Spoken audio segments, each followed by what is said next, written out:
আচ্ছা মায়েরা, কিছু মনে করবেন না, অপরাধ নেবেন না। আপনারা কেউ আমার বোনের মতো, কেউ মায়ের মতো, কেউ দিদির মতো। আপনাদের কাছে নিবেদন রইল, আপনারা মাসে 4টা দিন অসহ্য অবস্থায় থাকেন। জোরে বলুন হ্যাঁ না? জোরে বলুন, জোরে বলুন। আচ্ছা বেশ, সবাই জানেন আপনারা এই যে আপনাদের রজ প্রবৃত্তি, এই রজ প্রবৃত্তি কিন্তু আগে ছিল না আপনাদের। শাস্ত্র বলছে, কিরকম বলছে? দেবতার রাজা কে বলুন তো? স্বর্গের রাজা দেবতাদের কি নাম? ইন্দ্র। ইন্দ্র তার গুরুকে হত্যা করেছিল। দেবরাজ ইন্দ্র, যিনি স্বর্গের দেবতা, ভালো করে শুনবেন, নিজের গুরুকে না হত্যা করেছিল। এখন গুরুকে হত্যা করার ফলে তার শরীরটা গলে গলে পচে পচে যাচ্ছিল। গুরু হত্যা, ব্রহ্ম হত্যা, এগুলো করলে কি হয় বলুন তো? মাছ যেমন মরে গেলে পচে পচে যায়, সেরকম কেউ যদি গুরু হত্যা করে, ব্রহ্ম হত্যা করে, তবে দেখবেন জীবন্ত অবস্থায় সে গলে গলে গলে গলে পড়ে। তো ভালো করে শুনবেন, আমি যেগুলো কথাগুলো বলছি বিষ্ণু সংহিতা, শুনবেন শাস্ত্রের কথা। বিষ্ণু সংহিতা, বরাহ পুরাণ, সুসৎ সংহিতা, মহাভারতের শান্তি পর্ব খুঁজে নেবেন। আমি কথাগুলো মিলিয়ে দিয়ে দেখবেন আমার কথাগুলো, সবাই শুনবেন। কিন্তু ইন্দ্রদেব কাকে হত্যা করলো? জোরে বলুন। নিজের গুরুদেবকে। এখন গুরুদেব ব্রাহ্মণ ছিল জাতিতে, গুরু হত্যা করেছে, ব্রহ্ম হত্যা করেছে, সে একটা পদ্মের নালের মধ্যে লুকিয়ে পড়েছে। এখন দেবতাদের রাজা যেহেতু লুকিয়ে পড়েছে, দেবতারা চিন্তায় পড়েছে। পরমপিতা ব্রহ্মাকে ডাকা হলো। ব্রহ্মাকে বলল, আমাদের দেবরাজ ইন্দ্র যে ব্রহ্ম হত্যা করলো, গুরু হত্যা করলো, এর পাপটাকে কি করে খণ্ডন করা যায়? তখন ব্রহ্মা বললেন, যদি কেউ দেবরাজ ইন্দ্রের ব্রহ্ম হত্যা পাপের ভাগ নিতে পারে, তবে একমাত্র ইন্দ্র কিন্তু বেঁচে যাবে। সবাই শুনবেন মন দিয়ে, যে আপনাদের তত্ত্ব শুনতে ভালোবাসেন ঝাড়খণ্ডের মানুষ, গভীর তত্ত্বের কথা বলছি। কি বললাম? কেউ যদি ব্রহ্ম হত্যার পাপ নিতে পারে ভাগ, তবে ইন্দ্রদেব কিন্তু বেঁচে যাবে। 3 জন এগিয়ে এলো, একটা বৃক্ষ, একটা পৃথিবী, আর একটি আমার মা জননীরা। 3 জন এগিয়ে এলো। যখনই গাছ এগিয়ে এলো, পৃথিবী এগিয়ে এলো, আমি ব্রহ্ম হত্যার পাপ নিলাম দেবরাজ ইন্দ্রকে বাঁচানোর জন্যে। সঙ্গে সঙ্গে পরমপিতা ব্রহ্মা বলল, যেহেতু তুমি ইন্দ্রদেবের ব্রহ্ম হত্যার পাপের ভাগ নিলে, সেহেতু তোমার মধ্যে ঘা তৈরি হবে। ঘা, ক্ষত মানে ঘা তৈরি হবে। এই পৃথিবীর ঘা কোনগুলো বলুন তো? পৃথিবীতে বিভিন্ন জায়গাতে দেখবেন গর্ত থাকে বড় বড়, এগুলোকে পৃথিবীর ঘা বলা হয়। এগুলো বলছে তোমার গোটা শরীরে প্রায় জায়গাতে ঘা হবে।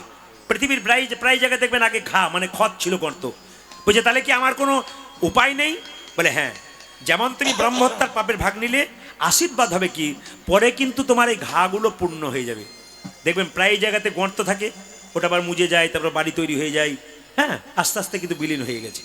যেমন ব্রহ্মহত্যার পাপ নিয়েছে, আশীর্বাদ পেয়েছে। গাছগুলো বললো আমরা নেবো, বৃক্ষ বললো, বলে শোনো, তোমাদের শরীর থেকে কাটলে আঠা বের হবে। মায়েরা, গাছকে কাটলে আঠা বের হয় না? জোরে বলুন হ্যাঁ না? এটা কার পাপ? ব্রহ্ম হত্যার পাপ নিয়েছিল। আমি শাস্ত্রগুলো বারবার বলছি। এক বরাহ পুরাণ, বিষ্ণু সংহিতা, মহাভারতের শান্তি পর্ব, সুসৎ সংহিতা, এক একটা করে পাঠ বলে এক একটা ভাগ আছে, কিন্তু সবাই লক্ষ্য করুন। গাছগুলোকে বলল পরমপিতা ব্রহ্মা, যে শোনো, তোমার শরীর থেকে আঠা বের হবে। বলে আঠা বের হলে তাহলে তো আমার কি লাভ হলো? বলছে হ্যাঁ, আশীর্বাদ একটা পাবে। তোমাকে যে জায়গা থেকে কাটা হবে, সেই জায়গা থেকে তোমার আবার গাছ উৎপন্ন হবে। অনেক গাছকে দেখবেন অর্ধেকটা কেটে দিলেন, ওর থেকে আবার ডালপালা গজিয়ে গেল। হয় না? জোরে বলুন। ডাল কাটলেন, আবার গাছ গজিয়ে গেল, হয় না? তাহলে এটা যেমন আশীর্বাদ। এবার মায়েরা বলল আমরা পাপের ভাগ নেবো। সঙ্গে সঙ্গে ব্রহ্মা বলল তোমাদের রজ প্রবৃত্তি হবে, রজস্বলা হবে। আপনারা পেলেন কার? ব্রহ্ম হত্যার পাপ। বরাহ পুরাণ, বিষ্ণু সংহিতা, বারবার প্রমাণ দিয়ে দিচ্ছি। কি বলল? তোমরা ব্রহ্ম হত্যার পাপ স্বরূপ তোমাদের রজ প্রবৃত্তি হবে। তাহলে মায়েরা তখন চিৎকার করে বললো, আচ্ছা পরমপিতা ব্রহ্মা, যদি আমাদের রজ প্রবৃত্তি হয়, তাহলে আমরা তো পুজো পাঠ করতে পারবো না, আমরা তো মন্দিরে যেতে পারবো না, আমাদের দ্বারা ভগবানের সেবা হবে না, লোকে আমাদের ঘৃণা করবে, তাহলে আমরা কি করব? খুব সুন্দর আলোচনা, কিন্তু মন দিয়ে শুনবেন। কি বলছে? আমরা তো এগুলো করতে পারবো না, তাহলে আমরা এখন কি করব? পরমপিতা ব্রহ্মা বলল তোমাদের 4 দিন রজ প্রবৃত্তি শরীরে জোরালো থাকবে। তার মধ্যে 3 দিন বেশি থাকবে, 4 দিন থেকে তোমাদের রজপ্রবৃত্তি কমবে। সবাই তাকান, 3 দিন প্রবল রজপ্রবৃত্তি থাকে মায়েদের, কিন্তু মায়েরা শুনবেন, 3 দিন যে আপনার রজপবিত্র অবস্থায় থাকেন, বরাহ পুরাণ বলছে, বরাহদেব ভগবান, মায়েরা এই 3 দিন মন্দিরে যেতে পাবেন না। শুনবেন ভালো করে, বাড়িতে কোনো বিগ্রহ থাকলে, মূর্তি থাকলে আপনি স্পর্শ করতে পারবেন না, মন্দিরে ঢুকতে পারবেন না, কিন্তু একটা জিনিস করতে পারবেন, মন্দিরের বাইরে বাড়িতে বসে গুরুমন্ত্র জপ করতে পারবেন, মানসিক জপ, হরে কৃষ্ণ মহামন্ত্র বলতে পারবেন। মন্দির দূরে আছে, এমনি করে দূর থেকে প্রণাম করতে পারবেন, কিন্তু মন্দিরে আপনার ঢুকতে পারবেন না। শুধু তাই নয়, আরো শাস্ত্র বলে দিয়েছে, কি বলছে, যে আপনারা এই 3 দিন বাড়িতে রান্না পর্যন্ত করতে পারবেন না, এটা শাস্ত্রে লেখা আছে। কিন্তু যদি আপনার মেয়ে বড় হয় তাকে দিয়ে রান্না করাবেন, যদি আপনার স্বামী রান্না করতে পারে তাকে দিয়ে রান্না করাবেন, কিন্তু আপনি রান্না করবেন না। এবার প্রশ্ন করবেন, হাম দো হামারা এক, কি করব? আমি আমার স্বামী, সে তো চাকরি করে কিংবা কাজ করে, আমি একটা ছোটোখাটো কাজ করি, আমার ছেলে স্কুলে যায়, আমি কি করব? তার ক্ষেত্রে বলেছে যে সমর্থবান যারা তাদের জন্য এগুলো করতে বলেছে, অসমর্থ তাদের করার দরকার নেই। এবার মায়েরা ধরুন আপনার 2 জন আছেন, স্বামী স্ত্রী, স্বামী কাজে গেছে, আপনি স্ত্রী বাড়িতে রান্না করছেন, ছেলে পড়তে গেছে, তাহলে এখন আপনি একাই আছেন, আপনি কি করবেন? আপনাকে রান্না করতেই হবে। তখন আপনি কি করবেন না, যে রান্না বাড়িতে রান্না করেন ওটা হচ্ছে অন্নপূর্ণার মন্দির, ওই মন্দিরে যখন রান্নাঘরে ঢুকবেন ওই অবস্থায় তখন মা অন্নপূর্ণাকে স্মরণ করে একবার প্রণাম করবেন, মা তুমিও নারী আমিও নারী, নারী হয়ে অপরাধ আমার ক্ষমা করে দিও, আমি চললাম তোমার মন্দিরে রান্নার জন্য। এক। দ্বিতীয়বার স্মরণ করবেন কাকে? ভগবান শ্রীকৃষ্ণকে প্রণাম করে নেবেন, হে কৃষ্ণ করুণা সিন্ধু দীনবন্ধু জগৎপতি গোপেশ গোপিকাকান্ত রাধাকান্ত। যদি এটা না বলতে পারেন, হরে কৃষ্ণ কৃষ্ণ কৃষ্ণ হরে হরে, হরে রাম রাম রাম হরে, এই নামের দ্বারা আপনি পবিত্র হবেন, আপনি যাবেন। হলো। এইবার বলে কি মায়েরা, ওই অবস্থায় রান্না যদি কেউ করতে পারেন, যদি না থাকে বাড়িতে কেউ রান্না করার, রান্না যদি করতে পারেন, কিন্তু একটা জিনিস করতে পারবেন না, যে বিছানাতে আপনি প্রতিদিন শুয়ে থাকেন ওই বিছানায় কিন্তু আপনার শোয়া যাবে না, আপনি আলাদা বিছানা করবেন। ওই সময় নিয়ম হচ্ছে যে, ওই সময় নিয়ম হচ্ছে বাড়ির কোনো জিনিস, আগেকার মায়েরা যারা ছিল দেখবেন তাদেরকে জিজ্ঞেস করবেন, মা মাসি কাকি বয়স্কদের জিজ্ঞেস করুন, ওরা কোনো জিনিস স্পর্শ করতো না, ওই সময় আলাদা থাকতো, একবার আলাদা, রান্না বান্না করতো না।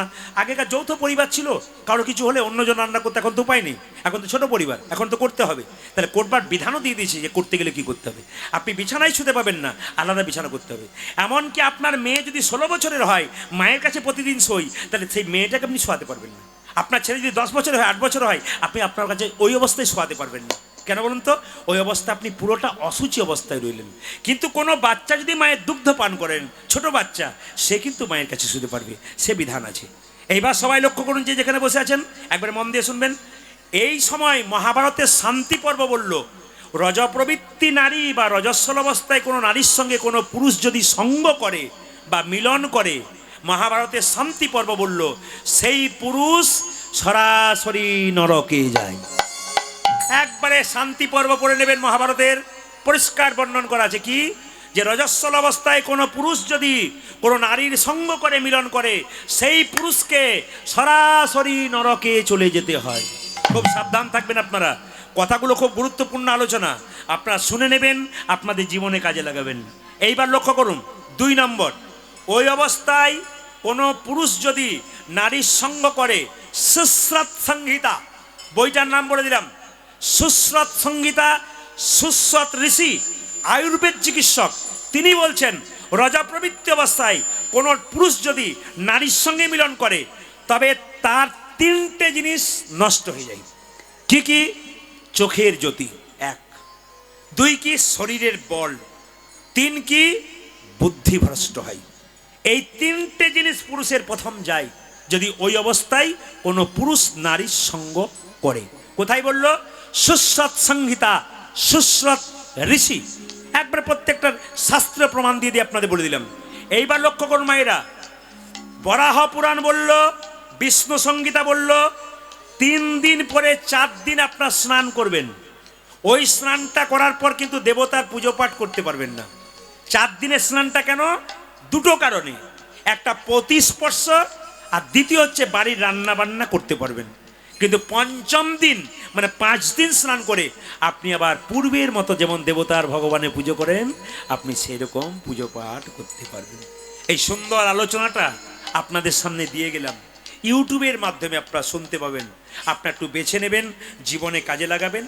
যতটা পারবেন সাবধান থাকতে ততটা ভালো, আপনার ততই মঙ্গল। আমরা এখন মানি না বলে আমাদের আরও আস্তে আস্তে আমরা অধোগতি হচ্ছি। যত মানবেন তত দেখবেন আপনার জীবন, শরীর সুস্থ থাকবে, মন সুস্থ থাকবে, সংসার ভালো থাকবে। কিছু মানতে হয়, একবারে মানবো না বললে তো পশুর মতো জীবন হয়ে যায়। আমরা তো মানুষ, জীবশ্রেষ্ঠ, আমরা তো মানবার জন্য এসেছি, বিধান মানবো, শাস্ত্রের বিধান মানবো। এই কপালে তিলক যে করেছে, তাকাবেন আমার দিকে, আমার তিলকের দিকে তাকান। এই তিলকের দুটো দাগ রয়েছে, ডান দিকে একটা, বাঁ দিকে একটা। ডান দিকের দাগটাকে আছে, ডান দিকের দাগটা ব্রহ্মা, বাঁ দিকের দাগটাকে মহেশ্বর ভোলানাথ, আর মাঝখানে ফাঁকা জায়গাটাকে ভগবান বিষ্ণু। তাহলে মায়েরা, যার কপালে ব্রহ্মা বিষ্ণু মহেশ্বরের চিহ্ন আছে তার কপাল কি কখনো খারাপ হতে পারে? এইদিকে এইদিকে এইদিকে, যার কপালে দেখুন, আপনারা ভালো করে বুঝবেন কিন্তু, তিলক না মানে ব্রহ্মা বিষ্ণু মহেশ্বর তিনজন আপনার কপালে আছে। শাস্ত্র বলছে যার কপালে তিলক আছে তার আবার ভয় আছে নাকি? তার কোনো ভয় নেই। আবার দেখুন, আপনাদের তিলক তো শুধু এইখান থেকে এতটা হয়েছে, এইটা হচ্ছে ঊর্ধ্বপুণ্ড তিলক, ঊর্ধ্বপুণ্ড তিলক, এই যেটা ওপর দিকে করা হয়েছে। আর শিব ভক্তদের দেখবেন, যারা শিব ভক্ত তা দেখবেন কপালে 3টে দাগ থাকে, দেখবেন 3টে নিয়ে মাঝখানে একটা দাগ টেনে দেয়। আপনি কুম্ভ মেলাতে সাধু বাবাদের দেখবেন, শিব ভক্ত যারা, কিংবা আপনাদের কাছে শিব ভক্ত যারা যায়, দেখবেন কপালে 3টে দাগ থাকবে। আপনারা অনেকে ভাবেন এরা আবার কোন ভক্তরে বাবা 3টে দাগ রয়েছে, হলুদের চিহ্ন থাকে, দাগ থাকে, দেখবেন সাদা দাগ দিয়ে দেয়। এটা হচ্ছে কি শিব ভক্ত যারা। আর আপনাদের কিরকম? এই তিলক, এই তিলকটা যে দেখতে পাচ্ছেন এটা গোবিন্দের চরণ, কোনো কোনো শাস্ত্রে বলছে এটা গোবিন্দের চরণ। তাহলে গোবিন্দের যদি চরণ হয় তাহলে এই যে ফোঁটা মতো দেখতে পাচ্ছেন ওটা কি? এইদিকে ফোঁটা মতো দেখছেন ওটা কি? ওটা শাস্ত্র বলছে তুলসী পাতা। যদি এটাকে গোবিন্দের চরণ ধরা হয় তবে এইটা হচ্ছে তুলসী পাতা। তাহলে যে কপালে তুলসী দেবীর কৃপা আছে, ব্রহ্মা বিষ্ণু মহেশ্বর আছে, গোবিন্দের চরণ আছে, তার আবার চিন্তার কি আছে? একজন সদবা নারীর যেমন স্মৃতির সিঁদুর, হাতের শাখা এবং হাতের নোয়া হলে তাকে সদবা নারী বলে, একজন ভক্তের লক্ষণ কি? তিলক, তুলসী মালা, শিখা ও কৌপিন। কিছু না পারলে তিলকটা অন্তত করুন। এইবার অনেকে প্রশ্ন করবেন, তিলক দেখলেই ঠাট্টা শুরু হয়ে যায়। অন্য জাতির লোকরা ধর্ম করলে তাদের পেছনে কেউ লাগালাগি করে না, আর আমাদের যদি কেউ ধর্ম করে, আপনার পাশের বাড়ি মেয়েটা বলবে, বাবারে হারাধনের বইয়ে কি ঢং দিদি তিলক করেছি। তার মানে কি? আপনি যাতে না করেন তার চেষ্টা করবে। এই জন্য আমি বলবো, যারা এই কথা বলে আপনাদেরকে ঠাট্টা করে, তাদেরকে জানবেন, হাতি চলে বাজার, কুত্তা ভুকে হাজার। আপনি হাতি, ওরা কুকুর, ঘেউ ঘেউ করুক, আপনি কিন্তু আপনার কাজ নিতাই গৌর হরি বল বলে করবেন। ওদের দিকে তাকাবেন না, তাহলে আপনার কোনো কাজ হবে না। এই জন্য বলে রাখি, কারো কোনো কথা না শুনে আপনি তিলক করবেন। যদি মনে করেন, এইদিকে, যদি মনে করেন এইরকম তিলক কেউ করতে পারবেন না, তাহলে আপনাদের একটা বিধান দিয়ে দিই শাস্ত্রের। আপনার স্নান করবেন, স্নান করে হাতে জল নেবেন, জল নিয়ে যেমন তিলক হয়েছে আপনি এই আঙুলে করে তিলক করে নেবেন। জল তিলক, কেউ দেখতে পাবে না, কিন্তু আপনার কপালে গোবিন্দের কৃপা হয়ে গেল। আপনি তিলক করছেন, লোকে ঠাট্টা করতে পারে, আপনার যদি মনে হয়, তাহলে আপনি হাতে জল নিন, শাস্ত্রের বিধান দিয়েছে। হাতে জল নিয়ে আপনি এই আঙুলে করে, এই মধ্যম আঙুলে করে এরকম করে তিলক নিলেন, জল তিলক। কেউ দেখতে পেল না, কেউ তিলকের মতো আপনি নিয়ে নিলেন, ফোঁটা নিলেন, তিলক নিলেন, আপনিও দেখতে পেলেন না, কিন্তু বুঝতে পারলেন যে আমার একটা তিলক হয়ে গেল। এটা একটা কৃপা। আর যদি মনে করেন যে একটু দেখাবো, আমাকে দেখে যদি কোনো ভক্ত শেখে, তুলসী মন্দিরে জল দেওয়ার সময় তুলসী মন্দিরের নিচে যে মাটিটা রয়েছে গাছের নিচে, ওটার আপনার বাচ্চাকে দিন, আপনি কপালে নিন, আপনার কাজ হবে। আমাবস্যার দিনে মায়েরা বাড়িতে কটা কাজ করলে বাড়ির অশান্তি, অশুভ শক্তি সব দূর হয়। অনেক সময় দেখবেন বাড়িতে হওয়া কাজ আপনার হচ্ছে না, দেখে নেবেন আপনারা, কাজটা হতে হতে আপনার হচ্ছে না, কিংবা এত টাকা রোজগার করছেন কিন্তু আপনার থাকছে না, কোন দিকে উড়ে যাচ্ছে আপনি বুঝতে পারছেন না, কিংবা একটা মানসিক অশান্তি আসছে। একবারে জ্যোতিষশাস্ত্র বলল, এক কাজ করো, বাড়িতে অমাবস্যার সন্ধ্যাবেলায় বাড়ির দরজার দুপাশে দুটো প্রদীপের আলো জ্বালিয়ে দাও। কেন? অশুভ শক্তি, নেগেটিভ এনার্জি দূর হয়ে যাবে, অশুভ শক্তি আগমন করতে পারবে না। এই জন্য বারবার এটা মনে রাখবেন অমাবস্যার দিনে। আর অমাবস্যা যেদিন বাড়িতে হবে সেদিন আমি চেষ্টা করব আপনাদের বলবার যে আপনারা অন্তত সেই দিন অন্ন খাবেন না। কি খাবেন? আটা খাবেন, নিরামিষ খাবেন। কিন্তু কেউ যদি কিছু হয়নি, আপনারা বসুন, বসুন, যারা উঠছেন বসছেন তারা বসুন, উঠছেন বসছেন, ডিস্টার্ব দেবেন না কারো। কিছু একটা হয়েছে ওখানে, আচ্ছা ঠিক আছে, খোঁজার দরকার নেই, সব গোবিন্দ কৃপা করবে, চুপচাপ বসুন। হরে কৃষ্ণ। কারো যেন অসুবিধা না হয়, সবাই মিলে একটু জোরে উলুধ্বনি দিন, সবাই মিলে। হ্যাঁ, ব্যাস ব্যাস ব্যাস। কি বললাম মায়েরা? আমাবস্যার দিনে বাড়ির দুদিকে কটা প্রদীপ দেবেন? দুটি প্রদীপ দেবেন। তিল বা তেলের প্রদীপ দেবেন। সবচাইতে ভালো হয় আমাবস্যার দিন রাত্রিতে অন্তত দুটো ঘিয়ের প্রদীপ দুদিকে দেবেন। ঘি হচ্ছে অশুভ শক্তিকে দূর করে দেয়। এবং এটা শুধু নয়, আরো বড় বড় স্বাস্থ্যকররা বলেছে যে মঙ্গলবার আর শনিবার যদি বাড়িতে মন্দিরে কেউ ঘি পোড়াতে পারে, ঘিয়ের প্রদীপ দিতে পারে, সারা রাত্রি দিতে পারলে ভালো, 1-2 ঘন্টা দিলেও কিন্তু বিরাট উপকার আছে। আপনি দিয়ে দেখুন, প্র্যাকটিক্যাল দেখুন, তারপর কে কোথায় কি বলছে আপনার দেখে লাভ নয়। আপনি 1 মাস 2 মাস 6 মাস ব্যবহার করে দেখুন, তারপর দেখুন আপনার লাভ হচ্ছে কিনা। আমাবস্যার দিনে আপনারা যদি কেউ আটা খেতে না পারেন, অন্তত বাড়িতে নিরামিষ খাবেন। সেদিন মাছ, মাংস, ডিম, পেঁয়াজ, রসুন বাড়িতে যেন না ঢোকে। যারা খান তাদের জন্য বললাম। পূর্ণিমার দিন পূর্ণিমা পালন করবেন কেন? পূর্ণিমা পালন করবেন এই জন্যে, শিব পুরাণ বলছে বাড়িতে যদি অশান্তি লেগেই আছে, মানসিক শান্তি নেই, খালি দেখবেন একের সঙ্গে একের মিল নেই, সংসারে খারাপ অবস্থা বইছে, শিব পুরাণ বলছে সে বুঝতে হবে তার চন্দ্র গ্রহের দোষ আছে। এই জন্য চন্দ্র গ্রহের দোষটাকে কাটানোর জন্যে আপনাকে পূর্ণিমা পালন করতে হবে। এই পূর্ণিমার দিনে আগের দিন থেকে আপনার বাড়িটাকে পরিষ্কার করতে হবে, একটা যেন নোংরা জিনিস না থাকে। এই পূর্ণিমার দিনে আপনারা চেষ্টা করবেন, অলক্ষ্মী দূরে যাবে, লক্ষ্মীর আগমন হবে। এই জন্য এই পূর্ণিমার দিনে লবণ কিংবা কর্পূর দিয়ে জল নিয়ে গোটা বাড়িটার একবারে ভেতর থেকে বাইরে পর্যন্ত পরিষ্কার করে ধুয়ে দেবেন। কোন দিন? না, আপনি পূর্ণিমা দিনে। শুধু তাই নয়, পূর্ণিমা এবং অমাবস্যার দিনে কেউ যদি নিরামিষ আহার করতে পারে, শুধু তাই নয়, যদি কেউ আটা খেতে পারে, সাদা আটা যদি কেউ খেতে পারে, সবজি খেতে পারে নিরামিষ, একবেলা খেলে তো খুব ভালো হয়। দুবেলা যদি খান, তা আমি আপনাদের বলে রাখি, যাদের ফাইলেরিয়া রোগ হয়, দেখে নেবেন এগুলো কিন্তু প্রাচীন মানুষের কথা। যারা ভাবছেন এগুলো সংস্কার নয়, কুসংস্কার অনেকে ভাবেন, তাদের মা কাকিমাকে জিজ্ঞেস করে নেবেন। যাদের ফাইলেরিয়া হয়, যারা অনেক কিছু ব্যথার কষ্ট পায়, তারা যদি অমাবস্যা পূর্ণিমা পালন করেন, তাহলে পরিষ্কার জেনে নেবেন তাদের অনেক কষ্ট থেকে দূর হবে।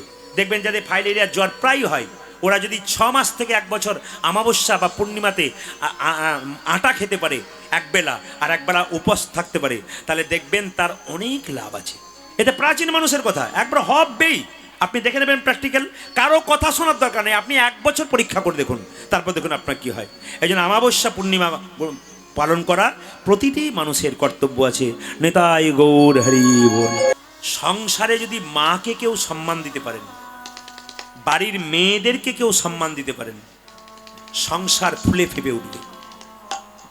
যারা কীর্তন করাচ্ছেন গ্রামবাসী, তাদের কাছে বলবো, বাড়ির মেয়েরা যদি খুব হাসিতে থাকে, হাসিতে আনন্দে থাকে, আপনার চিন্তা নেই, আপনার বাড়ি খুব খুশিতে থাকবে। আর বাড়ির মায়েরা যদি মুখ গুমড়ে থাকে, বড় কষ্ট পায়, তবে সেই বাড়িতে ভগবান আসে না। স্বামী স্ত্রীর সম্পর্ক যদি ভালো হয়, কৃষ্ণকে ডাকতে হবে না, কৃষ্ণ আপনি আসবে। স্বামী স্ত্রীর সম্পর্ক কেমন?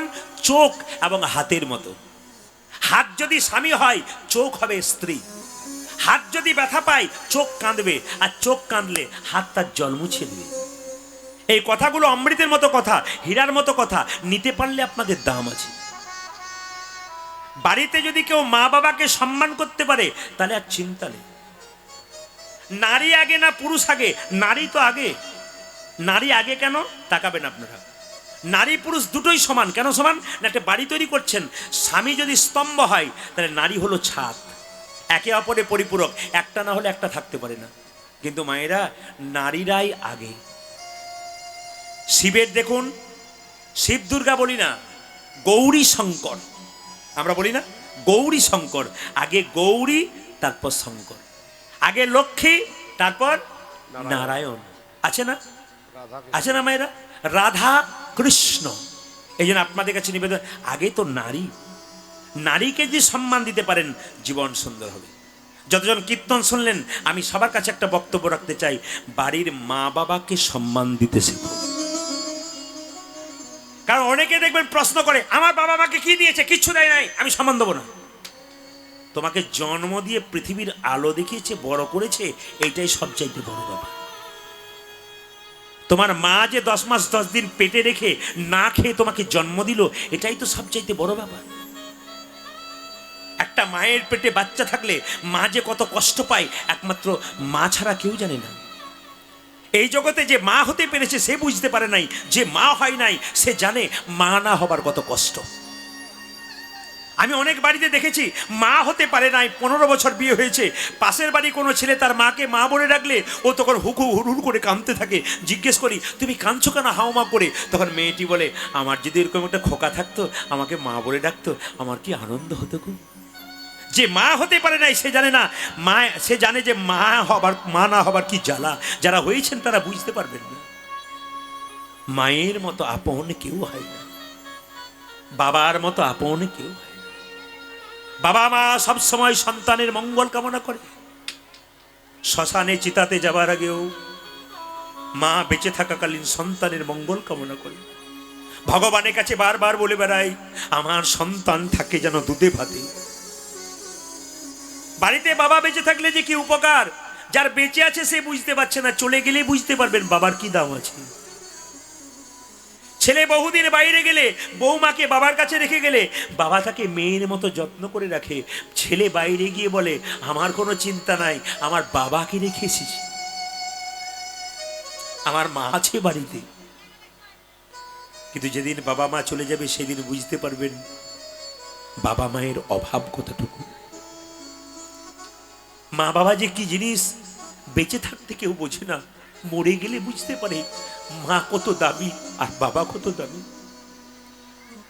পৃথিবীতে তোমার সবচাইতে বেশি যদি কেউ চিন্তা করে, তোমার মা ছাড়া কেউ নাই, বাবা ছাড়া কেউ নেই। অন্ধকার রাত্রিতে তুমি আসতে পারছো না, দূরে গাড়িতে নেমেছো, তোমার বাবা যদি বেঁচে থাকে যতই বয়স হোক না কেন, একটা টর্চের আলো হাতে নিয়ে খোকার কাছে যাবে, খোকা আমার এখনো বাড়ি ফেরেনি বলে। ছেলে যদি বাইরে চলে যায়, অধিক রাত্রি পর্যন্ত বাড়ি না ফেরে, মা দেখবেন দরজায় বসে থাকে, আমার খোকা কখন ফিরে আসবে। ওই জন্য আমি আপনাদের বারবার বলবো, শুধু কীর্তন শোনা মানে এই নয় যে আপনি আনন্দ করে বাড়ি গেলেন। শুধু কীর্তন শোনা মানে এই নয় আপনি কীর্তন শুনে কিছু শিক্ষা লাভ করে গেলেন। আজকে আপনারা যে 7টা থেকে বসে আছেন, 10টা বজতে চললো, 7টায় আরম্ভ করেছে এরা, 10টা বাজতে চললো, 3 ঘন্টা হয়ে গেল। আপনাদের কাছে নিবেদন রইল, বসে যে রইলেন এতক্ষণ ধরে যা পেলেন সেটা হচ্ছে সবচাইতে অমৃতের মতো জিনিস। শুধু কীর্তন শুনলে হবে না, চেতনা জাগাতে হবে, চৈতন্য জাগতে হবে। আপনি কিছু শিখলেন কিনা, শুধু শুনে চলে গেলাম তা বললে হবে না। আমার দিকে তাকাবেন, ছেলে যখন ছোট থাকে মা তখন কাঁদে, আমার ছেলে খায় না বলে। কত মা যেমন লোকের কাছে গল্প করে বলে, আমার ছেলে খাচ্ছে না, মোটা হবে কি করে, আমার ছেলে খাচ্ছে না, বড় হবে কি করে। ছেলে যখন ছোট থাকে মা কাঁদে, আমার ছেলে খায় না বলি। আর ছেলে যখন বড় হয় মা কাঁদে, আমার ছেলে ভাত দেয় না বলি। আজকে রাত্রিবেলায় যারা কীর্তন শুনতে এসছেন, যখন বাড়ি ফিরে যাবেন তখন দেখবেন বাড়ির সবাই ঘুমাচ্ছে, একজন জেগে আছে, কে বলুন তো? আপনার মা দরজায় বসে আছে, আমার খোকা কখন ফিরে আসবে। সবচাইতে লজ্জার ব্যাপার, একটা বাচ্চা, একটা মায়ের পেটে একটা বাচ্চা 10 মাস 10 দিন জায়গা হয়, সেই ছেলে বড় হয়ে যখন বাইরে ফ্ল্যাট কেনে, আত্মীয় স্বজন সবার জায়গা হয়, কিন্তু মা বাবার জায়গা হয় না। আচ্ছা মায়েরা এইদিকে বলি, আচ্ছা বলুন তো, যে ফুলটা শুকিয়ে গেছে ওটা ভগবানের পূজায় লাগে, না যে ফুলটা তাজা আছে ওটা গোবিন্দ সেবায় লাগে? জোরে বলুন, জোরে বলুন, কোনটা লাগে বলবেন আপনারা? যে ফুলটা তাজা আছে ওটা গোবিন্দ সেবায় লাগে, আর যেটা শুকিয়ে গেছে, জড়ো হয়ে গেছে, কুঁড়ি, ওটা গোবিন্দ সেবায়। আপনি একটু সরুন, ওদের দেখতে অসুবিধা হচ্ছে, একটু সরুন, একটু সরুন, সবাই লক্ষ্য করুন, যে যেখানে বসে আছেন মায়েরা রাখো, মায়েরা শুনবেন, যে ফুলটা তাজা থাকে ওটা গোবিন্দ সেবায় থাকবে। আপনার দেহ যদি সুস্থ থাকে, আপনি গোবিন্দের নামে হাত তুলতে পারবেন।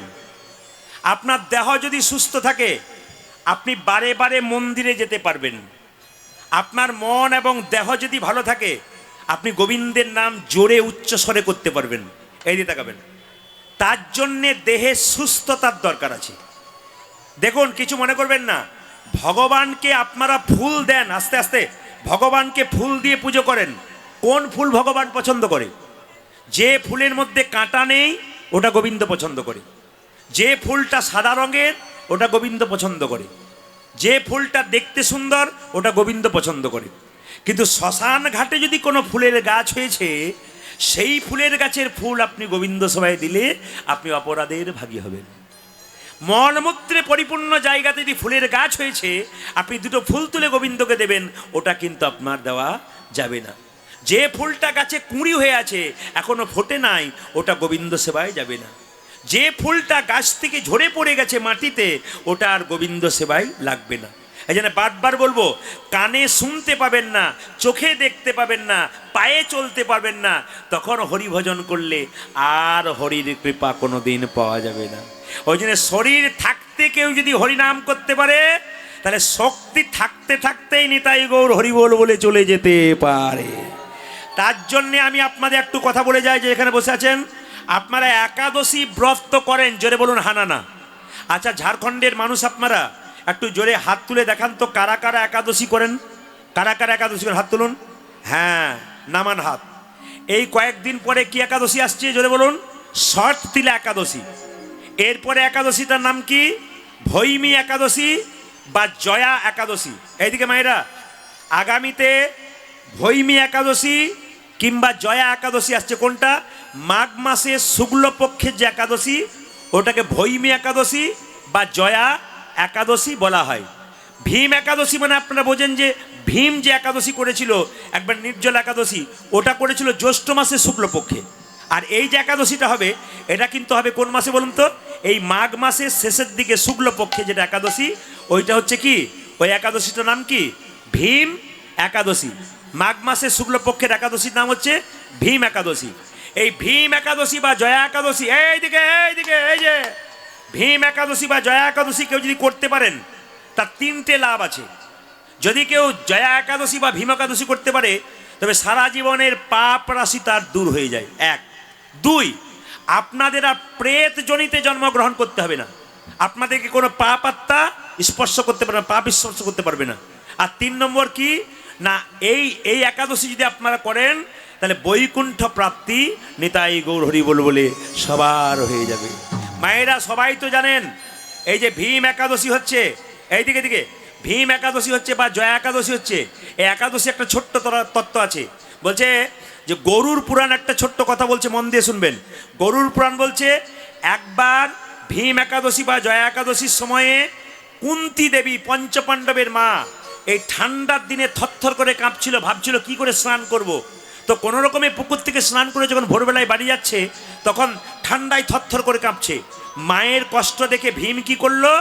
একটা লোহার ফালকে আগুনে লাল করে জলের মধ্যে ফেলে দিল। আর গোটা শীত যত ঠান্ডা ছিল, সব ঠান্ডা কিন্তু সেই সময় চলে গেল। কি বলছে? গরুর পুরাণ বলছে। এখন কুন্তী দেবী খুব আনন্দ পেলেন, শরীরে তাপ হলো, শরীরে কষ্ট দূর হলো, শীত থেকে কষ্ট পেল। কিন্তু বরুণদেব জলের মধ্যে যেহেতু ফালটা ফেলেছে, বরুণদেবের খুব কষ্ট হচ্ছে। বরুণদেব চিৎকার করে ভগবান কৃষ্ণকে বলছে, প্রভু, ও তো জলের মধ্যে ফালটা ফেলে চলে গেল, ভীম, আমার কত কষ্ট, আমার যন্ত্রণা হচ্ছে, আমি জ্বলে পুড়ে মরছি, আমার কি হবে?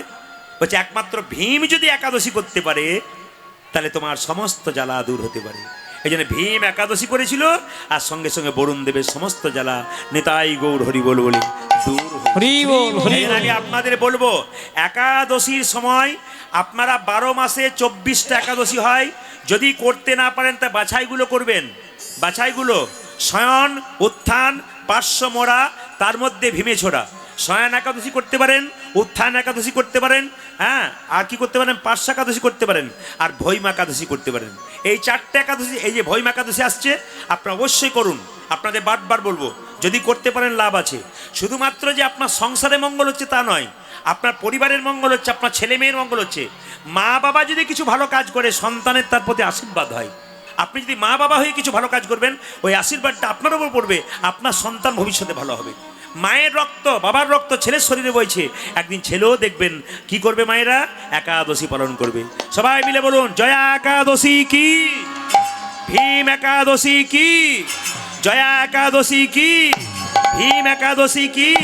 ভগবান শ্রীকৃষ্ণ বলছে মা আমাকে সাজিয়ে দাও কিভাবে, অলক্কা তিলক্কা ভালে বনমালা দেমা গলে, মাগো অলক্কা তিলক্কা ভালে বনমালা দেমা গলে, মা অলক্কা তিলক্কা ভালে বনমালা দেমা ও গলে, যা অলকা তিলকা ভালে বনমালা দেমা গলে, অলক্কা তিলক্কা ভালে বনমালা দেমা গলে, আজি অলক্কা তিলক্কা ভালে বনমালা দেমা গলে, মোহনিয়া মোহনিয়া মোহনিয়া বাসি দে মা হাতি, মাগো মোহনিয়া বাসি দে মা হাতে, মোহনিয়া বাসি দে মা হাতি, ওই মা মোহনিয়া বাসে দেব হাতে, সিদাম সুদাম দাম সুবলাদি অংশ, মাগো সিদাম সুদাম দামি সুবলাদি অংশমা, সিদাম সুদাম দাম সুবলাদি ও অংশ, যা শ্রীদাম সুদাম দাম সুবনাদি অংশুমাম, দাঁড়াইয়া দাঁড়াইয়া দাঁড়াইয়া আছে রাজপথে, আজি দাঁড়াইয়া আছে রাজপথে, দাঁড়াইয়া আছে ওই রাজপথে, মা দাঁড়াইয়া আছে রাজপথে, দাঁড়াইয়া আছে দাঁড়াইয়া মাগো দাঁড়াইয়া আছে দাঁড়াইয়া আছে, দাঁড়াইয়া আছে ওই দাঁড়াইয়া, মা দাঁড়াইয়া আছে দাঁড়াইয়া আছে, সিদাম সুদাম প্রথম আছে দাঁড়াইয়া আছে দাঁড়াইয়া, ওগো সিদাম সুদাম প্রথম আছে দাঁড়াইয়া আছে দাঁড়াইয়া আছে, সিদাম সুদাম প্রথম আছে আর যে ধৈর্য ধরে না, ওগো সিদাম সুদাম প্রথম আছে, আর যে ধৈর্য ধরে না, ওগো সিদাম সুদাম ওই প্রথম আছে, আর যে ধৈর্য ধরে না, আজি দাঁড়াইয়া আছে দাঁড়াইয়া আছে দাঁড়াইয়া দাঁড়াইয়া দাঁড়াইয়া আছে রাজপথে, ওই মা দাঁড়াইয়া আছে রাজপথ, এই জন্য বলছে, মা আমাকে তিলক দিয়ে সাজিয়ে দাও। মা যশোদা গোবিন্দকে সাজাচ্ছে, আই গোপাল তোকে সাজাবো, ওগো নন্দরানী কৌতূহলী, ওগো গোপাল এলো ইয়া কোলে, উলধ্বনি উলধ্বনি উলধ্বনি, গোপাল কি সাজাই রে এ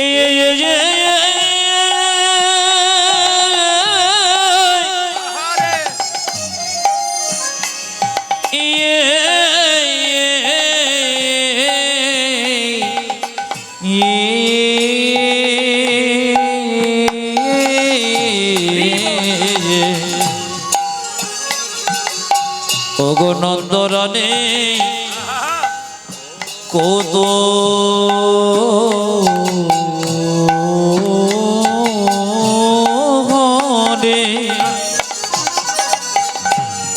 আমার গোপাল, আমার গোপালে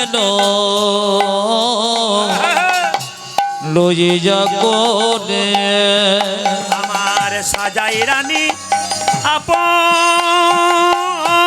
গোপাল কি সাজাই রে উলধ্বনি মায়েরা ভগবানকে সাজাচ্ছে, মা যশোদা সবাই মিলে,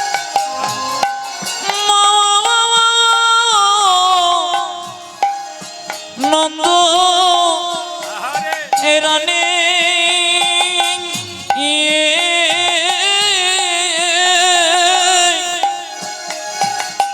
ওগো সাজাই মন সাধে সাজাই রানী আপন মন সাধে সাধে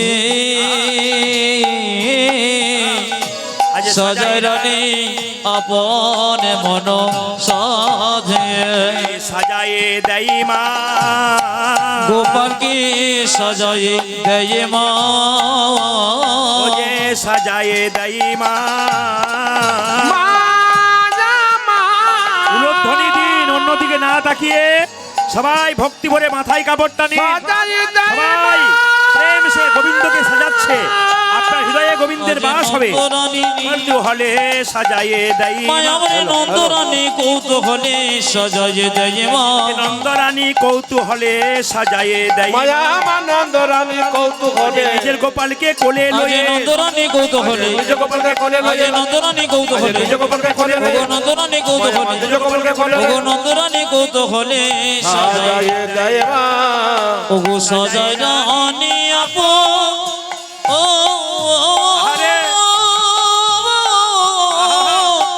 আপন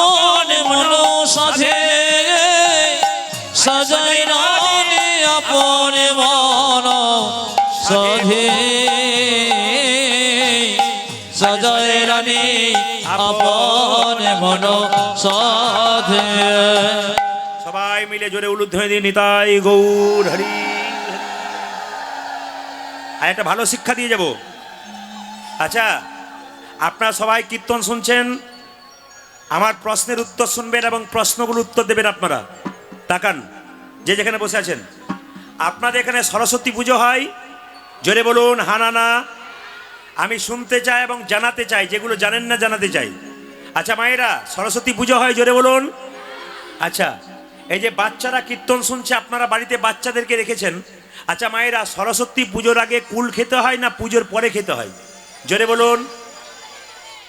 আচ্ছা, সরস্বতী পুজোর আগে কুল খেতে নাই। একবারে বাবা দানের জায়গাটা নিয়ে যাবে ওরা আপনাদের কাছে, কিন্তু মাথায় রাখবেন আপনারা কিন্তু ধীরে ধীরে দেবেন, কিন্তু কানটা এখানে রাখবেন। আপনার বাচ্চাকে আপনি শেখাতে পারবেন। মা যদি না জানতে পারে যে কেন কুল খেতে নাই, তাহলে বাচ্চা জানবে কি করে? আপনি বাচ্চাকে বোঝাতে পারবেন যে কেন কুল খেতে নেই। আজকে সবাই কান দিয়ে শুনে রাখুন, বাড়ির বাচ্চাদের কেন কুল খেতে নাই সরস্বতী পূজার আগে। সবাই শুনবেন। দৈপায়ন ব্যাসদেব এক সময় কি করেছিল মায়েরা? ধ্যান করেছিল। কোথায় করেছিল? এইদিকে এইদিকে একটা বদ্রিকা আশ্রমে ধ্যান করেছিল ব্যাসদেব। ধ্যান করেছিল। ধ্যান করতে করতে মা সরস্বতীর কাছে শপথ নিয়েছিল, মা একটা আমি ধ্যানে বসলাম, একটা কুলের বীজ আমি সামনে পুঁতে দিলাম। এই কুলের বীজ থেকে যখন অঙ্কুর হবে, গাছ হবে, সেই গাছে যখন কুল ধরবে, সেই কুল পেকে যেদিন আমার মাথায় পড়বে, সেদিন বুঝবো মা সরস্বতীর আশীর্বাদ আমি পেয়ে গেছি। তার আগে আমি ধ্যান ভঙ্গ করব না। কি শুনলেন আপনারা? ব্যাসদেব বদরিকা আশ্রমে তিনি কি করলেন? ধ্যান করতে বসলেন। সামনে কিসের বীজ পুঁতলেন? জোরে বলুন। কুল গাছের বীজ পুঁতলেন। বীজটা পুঁতে মাকে আহ্বান করলেন, মা এই কুল গাছের বীজ থেকে গাছ হবে, সেই গাছে কুল ফল হবে, সেই ফল পেকে আমার মাথায় পড়বে, সেদিন আবার সাধনায় সিদ্ধি লাভ হবে, তোমার আশীর্বাদ পাবো। মায়েরা হলো তাই, কুলটাকে পুঁতে দিল। তার থেকে কি হলো মায়েরা? অঙ্কুর হলো, চারা গাছ হলো, গাছ হলো, ফুল ধরলো, কুল ফল হলো, সেই ফলটা পাকলো, সেটা মাথায় পড়লো। কোন দিন পড়লো? বসন্ত পঞ্চমীর দিন। কোন দিন? যেদিন দেখবেন মা সরস্বতীর পুজো হয়, এই বসন্ত পঞ্চমীর দিনে পাকা কুলটা ব্যাসদেবের মাথায়, জোরে বলুন, পড়ল। আর সেই দিন সরস্বতীর কৃপাতে তিনি ব্রহ্মসূত্র বলে একটা গ্রন্থ রচনা করতে পারলেন। এর থেকে তিনি সিদ্ধান্ত নিলেন যে যতক্ষণ না পর্যন্ত আমার সাধনায় সিদ্ধি লাভ করব, ততক্ষণ পর্যন্ত মা সরস্বতীর পুজোর আগে কুল খাবো না। এটা হচ্ছে পৌরাণিক গল্প। এটাকে অনেকে যুক্তি দেখাতে পারে এটা সংস্কার নয়, এটা কুসংস্কার, পৌরাণিক গল্প। যারা মনে করে তাদেরকে এরপরে কথাটা শুনতে বলবো, এরপর আপনার মন্তব্য করবেন, এটা মন্তব্য করবেন এটা কুসংস্কার না সংস্কার। তাকাবেন, একটা বাচ্চাকে যখন আপনি বলে দেবেন, বাবা সরস্বতী পুজোর আগে কুল খেতে নাই, ওই বাচ্চা যদি কুল গাছের নিচে খেলা করে, একটা পাকা কুল পরে ও হাতে করে খেতে যাবে, আর মনে পড়ে যাবে আমার মা বলেছে সরস্বতী পুজোর আগে কুল খেতে নাই, না বাবা খাবো না, সরস্বতী পাপ দিয়ে দেবে, সরস্বতী অভিশাপ দিয়ে দেবে, আমার পড়া হবে না, আমার মা আমাকে বলেছে সরস্বতী পূজায় কুল খেতে হবে না। তার মানে কি? বাচ্চাটার দুটো শিক্ষা হলো, লোভ থেকে সংযম হলো, মানে খাবার ইচ্ছা ছিল কিন্তু খেলো না, এবং এতদিন কুল খাবে না বলে তার ধৈর্যটা পর্যন্ত রয়ে গেল। দুটো উপকার পাওয়া গেল মায়েরা। কি কি? এক, ধৈর্য, যে সরস্বতী পুজো না হওয়া পর্যন্ত কুল খাবো না, বাচ্চা থেকে আপনি তাকে ধৈর্যের শিক্ষা দিলেন। আর এর থেকে শিখে নিন, যে পুরুষের বা যে নারীর ধৈর্য নাই, তার জীবনে কোনোদিন উন্নতি নাই। এই ধৈর্যের শিক্ষা বাচ্চাদেরকে দেওয়া হয় কুল না খাইয়ে, যেন কুলটা এতদিন খাবো না, মানে ধৈর্য ধরে থাকবে, একটা শিক্ষা। আর আমার কাছে কুল পড়ে আছে তবু খাবো না, মানে কি? সংযম, লোভের সংযম শিক্ষা। এ বড় হলে লোভী হবে না, এ বড় হলে সৎ হবে, এ বড় হলে ধৈর্যবান হবে। এটা কিন্তু একটা শিক্ষা দেয়। যেমন পৌরাণিক গল্পটাকে অনেকে কুসংস্কার মনে করে, কিন্তু এটা যে কুসংস্কার নয়, এটা যে সংস্কার, তার শিক্ষাটা আপনারা বুঝতে পারছেন শেষ সময়টাতে। আচ্ছা মায়েরা, আপনাদের এখানে কালী মন্দির আছে? জোরে বলুন হ্যাঁ না না, জোরে বলুন। আছে। আচ্ছা দুর্গা মন্দির আছে? আচ্ছা আছে। আচ্ছা লক্ষ্মী মন্দির আছে? বাড়ি বাড়ি আছে। সরস্বতী মন্দির কটা আছে? জোরে বলুন। আছে। প্যান্ডেল করে হয়। তা সরস্বতীর মন্দির হয় না কেন? দেখবেন আলোচনা শুনবেন নৃসিংহ প্রসাদ ভাদুরী মহাশয়, তিনি সুন্দর করে বলছেন যে সরস্বতীর মন্দির কেন হয় না? সরস্বতীর আরেক নাম হচ্ছে বাক দেবী, মানে বাক বাক শব্দ, শব্দের দেবীকে সরস্বতী। মুখ থেকে যে হয়, যেহেতু বাক বের হয়, শব্দ বের হয়, শব্দের দেবী বের হয় মা সরস্বতী। ওই জন্য মা সরস্বতীর কোনো মন্দির তৈরি হয় না। মা সরস্বতীর আসল মন্দির হচ্ছে আমাদের মুখটা। এই মুখ দিয়ে যত আপনি ভালো কথা বলবেন, মা সরস্বতীর কৃপা তত পাবেন। এই মুখ দিয়ে যত সৎ কথা বলবেন, হরি কথা বলবেন, তত মা সরস্বতীর কৃপা আপনারা পাবেন। এই জন্য এটাই মন্দির। এবার দেখুন, সরস্বতীর পুষ্পাঞ্জলি দেওয়ার সময় সংস্কৃত ভাষাতেই কি বলতে হবে? না, যদি সংস্কৃত ভাষা বলতে পারেন তো ভালো, যদি বলতে না পারেন তাহলে কি করবেন? আপনি বলবেন, মা তুমি নাও মা পুষ্পের ভার, আমাকে দাও মা বিদ্যার ভার। আচ্ছা বলুন তো, রামকৃষ্ণদেব মা কালীকে ডেকেছিল মা খা, মা খা, ও কি বাংলাতে ডেকেছিল না সংস্কৃত ডেকেছিল? যদি বলুন, অন্তর থেকে বাংলাতে ডেকেছিল। যদি সংস্কৃত বলতে পারেন ভালো, যদি বলতে না পারেন তো আপনার নিজের মাতৃভাষাতেই ডাকবেন, হিন্দি বাংলা যাতে বলবেন, কিন্তু প্রেম সে বলবেন, ভাবের সঙ্গে বলবেন, আপনার লাভ আছে। এই জন্য বারবার শুনতে হবে যে কথাগুলো আমি বললাম, বড় দামি কথা। সরস্বতী পূজায় কেন কুল খেতে নেই, এর থেকে কি শিক্ষা পাওয়া যায় প্রতিটি। এইবার বলি, সরস্বতীর বাহন কি? জোরে বলুন। পেঁচা না হাঁস? জোরে বলুন, জোরে বলুন। যে ঘুমাচ্ছে সে বলুন ওইখানে, পেঁচা না হাঁস? জোরে বলুন। আচ্ছা, রাজহাঁস না পাতি হাঁস? রাজহাঁস না পাতি হাঁস? জোরে বলুন। রাজহাঁস। আচ্ছা দেখুন, তাহলে মা সরস্বতী হাঁসকে বাহন করলো কেন? খুব শিক্ষার বিষয় আছে। মা সরস্বতী হাঁসকে কেন বাহন করলো মা? অন্য পাখি কেন করলো না? শিক্ষা আছে। কি শিক্ষা আছে? হাঁস দেখবেন দু জায়গাতে থাকে, জলেও থাকে আবার পাহাড়েও থাকে। এই জন্য হাঁসকে কি বলা হয়? উভয়চর প্রাণী। আবার হাঁস দেখবেন উড়তেও পারে, আকাশে উড়ে না যাক, আপনি এখান থেকে হাঁসকে এরকম করে ছুড়ে দিন, দেখবেন ও পা ভাঙবে না, কিচ্ছু হবে না। কেন? ও ডানা দিয়ে উড়ে দেখবেন কোনো রকমে বেঁচে যাবে, কেন ওইটুকু উড়তে পারবে। তাহলে অনেক রকম আছে ব্যাপার। এখন লক্ষ্য রাখতে হবে, এখানে হাঁসটা কারা? মা সরস্বতী হচ্ছে জ্ঞানের দেবী। হাঁস যেমন মা সরস্বতীকে বহন করে নিয়ে যাচ্ছে, আমরাও সেরকম জ্ঞান বহন করে নিয়ে যাচ্ছি। এই জন্যে আমরা হলাম হাঁস, আর জ্ঞান হলো আমাদের সরস্বতী। হাঁস যেমন সরস্বতীকে বহন করে নিয়ে যাচ্ছে, সেরকম আমরা হংসরূপী মানুষরা কি করছি? জ্ঞানরূপী মা সরস্বতীকে ভেতরে বহন করে করে নিয়ে যাচ্ছি। সেই প্রাচীনকালে আগুন জ্বালানো শিখেছে কোথায়? বনের মধ্যে। সেই আগুন এখন আমরা শিখেছি এখানে জ্বালাতে। তার মানে কি? আমরা শিখে আসছি, আমরা শিক্ষা গ্রহণ করছি। এবার লক্ষ্য করুন, হাঁস যে হাঁস রাখাটা যুক্তি আছে। কি যুক্তি আছে? আরেকটা যুক্তি কি? হাঁস যেমন পাহাড়েও থাকতে পারে, জলেও থাকতে পারে, আবার উড়তেও পারে। ঠিক সেরকম যারা জ্ঞানী ব্যক্তি, যাদের জ্ঞান আছে, তারা সব জায়গাকে সমানভাবে মানিয়ে নিতে পারে। সুসময়কেও মানায়, অসময়কেও মানায়, অধৈর্য হয় না, বিপদে অধৈর্য হয় না, সমস্ত সময়কে মানিয়ে নিতে পারে, সব জায়গায় মানিয়ে নিতে পারে। জ্ঞানী যারা হয় তারা সব জায়গাকে সমানভাবে মানিয়ে নিতে পারে। আর যারা অজ্ঞানী হয় তারা অধৈর্য হয়ে যায়। জ্ঞানী ছিল কে? যুধিষ্ঠির মহারাজ। অজ্ঞানী ছিল কে? দুর্যোধন। তাই তো সব কিছু হারালো, কিন্তু পেলে কে? যুধিষ্ঠির মহারাজ পেল। এই জন্য জ্ঞান। আর দেখবেন হাঁস, হাঁস দেখবেন সাদা রঙের হয়। জোরে বলুন হ্যাঁ না না? তো হাঁস যে সাদা রঙের হয়, মায়ের সামনে যে হাঁস আছে সাদা রঙের, এর থেকে কি শিক্ষা দিল? সাদা হলো, এই যে সাদা হলো শান্তির প্রতীক, সাদা হলো পবিত্রতার প্রতীক। হাঁস শিক্ষা দিল, আমাকে দেখে শেখো, পবিত্র মন করো আর নিজেকে শান্তিতে থাকো। হাঁস কত সুন্দর শিক্ষা দিল। আরেকটা শিক্ষা আছে, দেখবেন পণ্ডিতরা বলে যে দুধ আর জল একসঙ্গে মিশিয়ে দিলে রাজহাঁস দেখবেন জলটাকে ফেলে দেয়, দুধটাকে খেয়ে নেয়। এটা কতটা সত্য আমরা কেউ পরীক্ষা করে দেখি নাই। দেখেছেন কেউ? পরীক্ষা করে দেখে নাই। কিন্তু আমি ওই দিকটা বিচার করব না, গৌণ দিকটা বিচার করবো, মুখ্য দিকটা বিচার করব, আসল তত্ত্বটা বিচার করব। জল আর দুধ যদি একসঙ্গেই থেকেই থাকে, আর যদি রাজহাঁসটা খেয়েই থাকে দুধটা, এর থেকে শিক্ষা কি? জীবনে ভালো জিনিসটাকে গ্রহণ করো আর খারাপ জিনিসটাকে ফেলে দাও। জীবনে সত্যকে গ্রহণ করো আর অসত্যকে দূর করে দাও। এই যে শিক্ষা মা সরস্বতী দিচ্ছে, যদি আপনারা নিতে পারেন, প্রত্যেকটা দেবদেবী আমাদের শিক্ষা দিয়ে দিয়ে যায়। আমরা শুধু দেখে আসি, প্রণাম করে আসি, একবারও ভাবনা চিন্তা করি না যে আমাদের দেবদেবী কি শিক্ষা দিয়েছে। এই জন্য কীর্তন শুনতে আসা। আজকে সরস্বতী ঠাকুর সম্পর্কে এত সুন্দর জানলেন আপনারা। ইউটিউবের মাধ্যমে আপনারা MK স্টুডিও যে ইউটিউব হচ্ছে, আপনারা মোবাইলে সার্চ করবেন MK স্টুডিও, দেখবেন এই কথাগুলো সব পেয়ে যাবেন, সুন্দর বক্তৃতা পেয়ে যাবেন, সুন্দর আলোচনা পেয়ে যাবেন। ভগবান শ্রীকৃষ্ণ মাকে বলছে, মা আমাকে সাজিয়ে দিলে। এবার মা কি করছে, ছেলেকে বিদায় দিতে পারছে না, বারবার কোলের কাছে টানছে, আর ছেলে কি করছে, সুদামের কাছে চলে যাচ্ছে।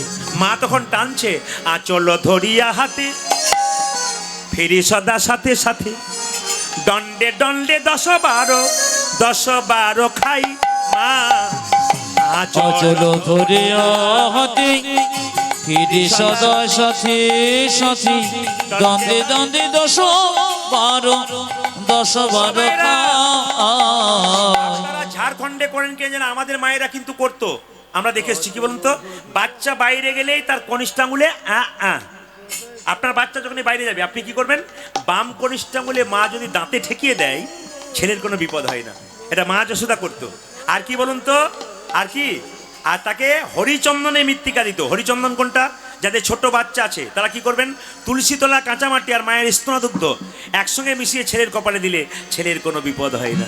তাই মা কি করছে, আঁচল ধরিয়া হাতে ফিরি সদা সাথে সাথে, দণ্ডে দণ্ডে 10-12 খাই মা। আজ আচল ধরিয়া হাতে ফিরি সদায় সাথে সাথে, দণ্ডে দণ্ডে 10-12 খায়। আঁচল ধরিয়া হাতে ফিরি সদা সাথে সাথে, দণ্ডে দণ্ডে 10-12 খাই মা গো। অচল ধরে হাতে ফিরি সদা সাথে সাথে, দ্বন্দ্বে দ্বন্দ্বে 10-12 খায়। হেন দুধেরও ছেলে বনেতে বিদায় দিলে, কেমনে ধরতে পারে মা, বল বল। এখেন দুধের ছেলে বনেতে বিদায় দিলে, কেমনে ধরিতে পারে মা, বল। হেন দুধের ছেলে বনেতে বিদায় দিয়ে, কেমনে ধরতে পারে বল। কেমন করে রইব বল, আমি কেমন করে রইব বল, কেমন করে রইব ওই আমি কেমন করে রইব বল। তোরে বনে বিদায় দিলে, কেমন করে রইব হরি গোপালি তোরে বনে বিদায় দিয়ে, কেমন করে রইব বল। তোরে বনে বিদায় দিলে, কেমন করে রইব ও যাজে তোরে বনে বিদায় দিয়ে, কেমন করে রইব বল। ভাইরা, সবাই মিলে হাত তুলে চলুন। ভগবান শ্রীকৃষ্ণ আজকে গোষ্ঠে যাচ্ছে কালীয় নাগকে দমন করবার জন্য। সবাই মিলে হাত তুলে একসঙ্গে, সবাই মিলে, সবাই হাত তুলে একসঙ্গে হরিনাম করতে করতে আমাদের কালীয় নাগ যে দমন হয় তার জন্য। পথ চলিতে আর বলিতে, তালি, পথ চলিতে আরে বলিতে, পথ চলিতে আর বলিতে, উলধ্বনি।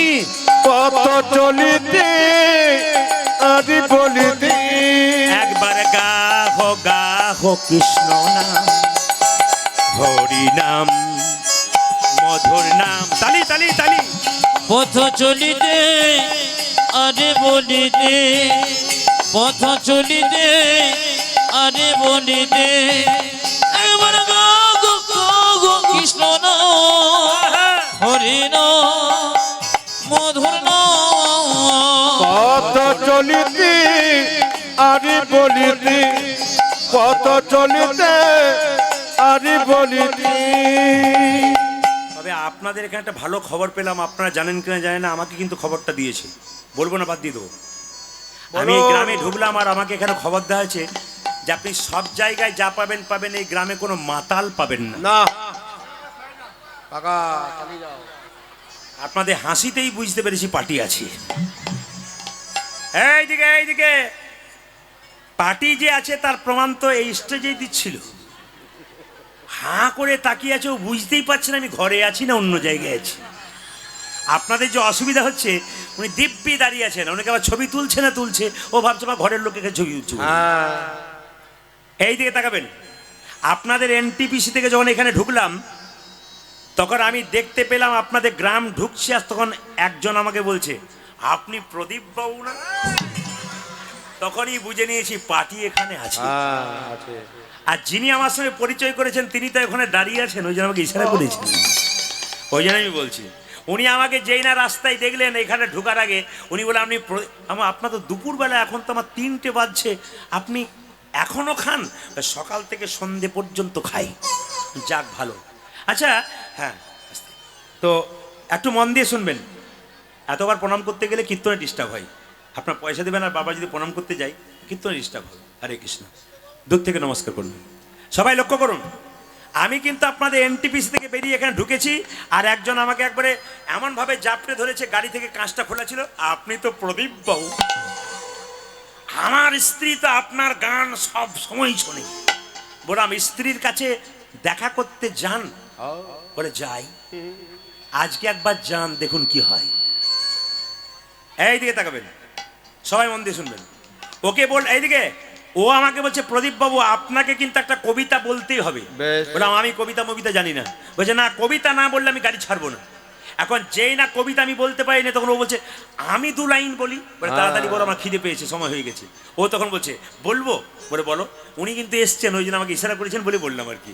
উনি বলছেন প্রদীপ বাবু, আপেলে পোকা, দুধে জল, আর বিড়িতে শক্তি, আর মদে বল। বাবারে কি পাকা!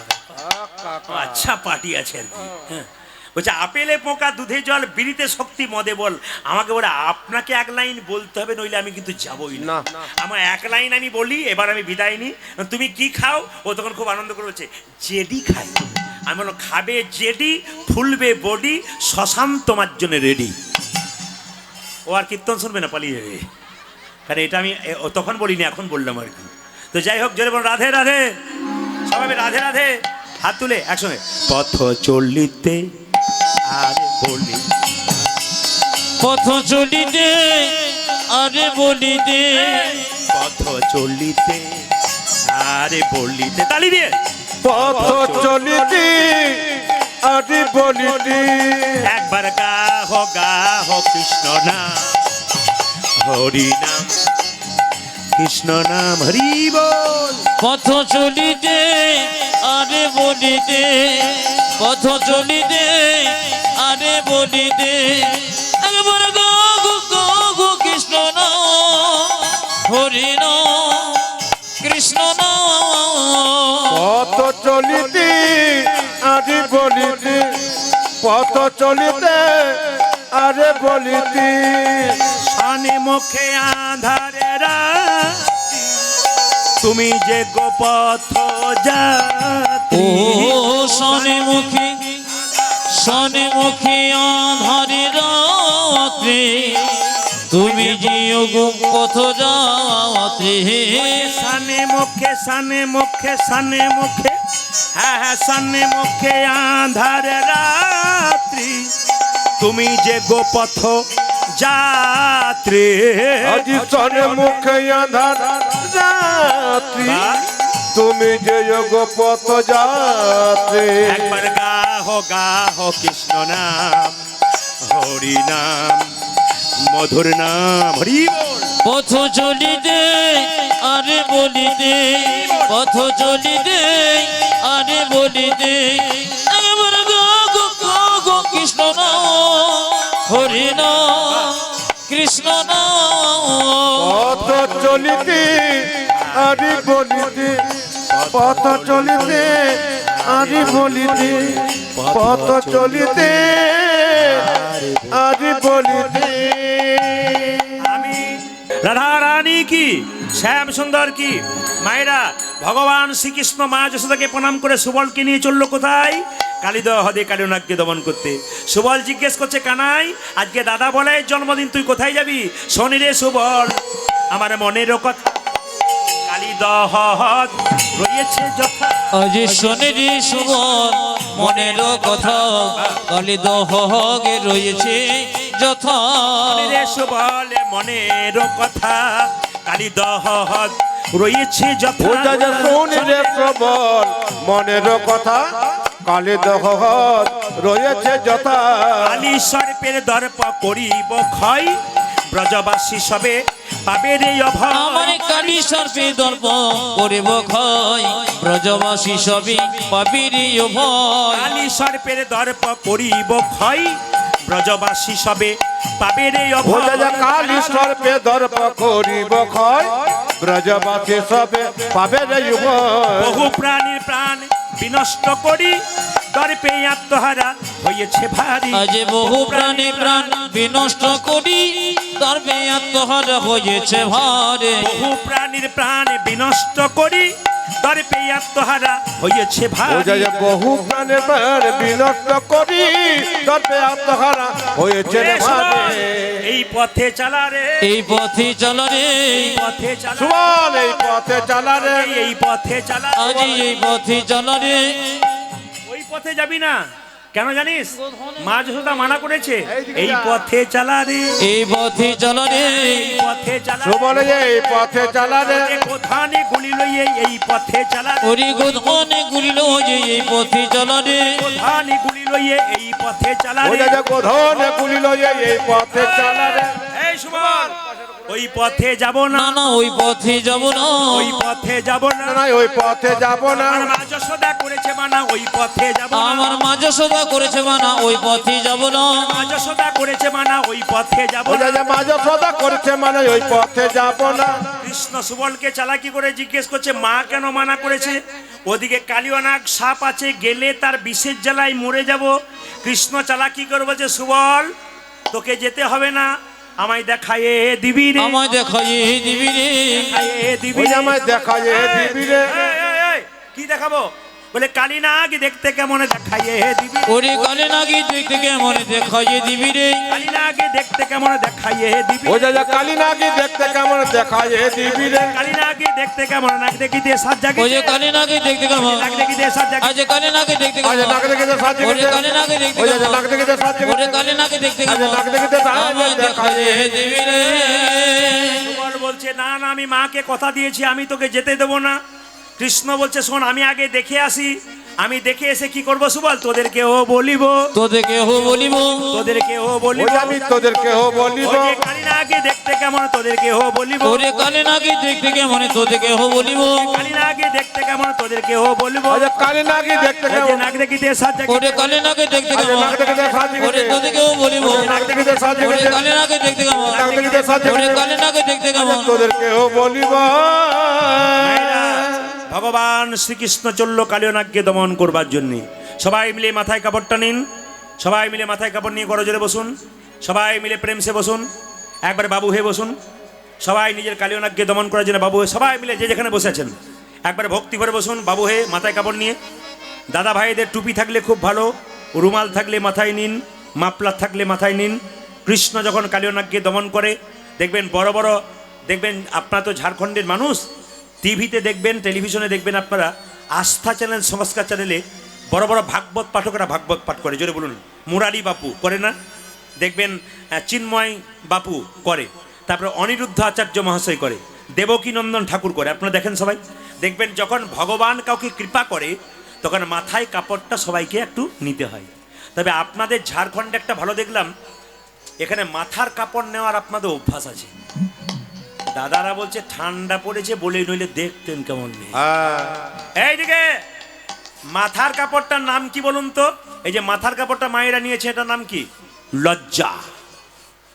যে মায়ের মাথার কাপড় নাই তার লজ্জা নাই, যে মায়ের মাথার কাপড় নাই তাকে নির্লজ্জ বলা যায়।